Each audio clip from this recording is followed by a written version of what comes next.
pinapasok kasi dapat hindi tayo pinapasok. Oh. Yan, dito, dyan, taka doon sa kandulo. Ayun, sa gitna. Kaya hindi tayo Huwag papasok doon sa sa atin gitna. ngayon pa lang. Sigaw ka, tama yan. Hindi kasi, kasi may nagtanong din sa akin sa estudyante kanina. Sabi ko, kinuha yung signage. Sabi sa iyo eh, tingnan mo ngayon pa yan yan o. Aalisin pa to.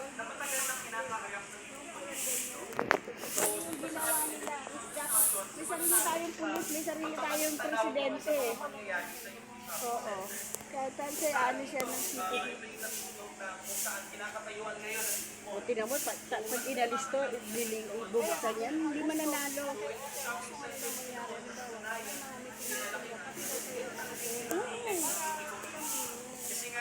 Ay, hindi. Kasi pinatatawag kami na ba? So, yung may-ari. Yung kunyari, sa ano na sa housing. Oo.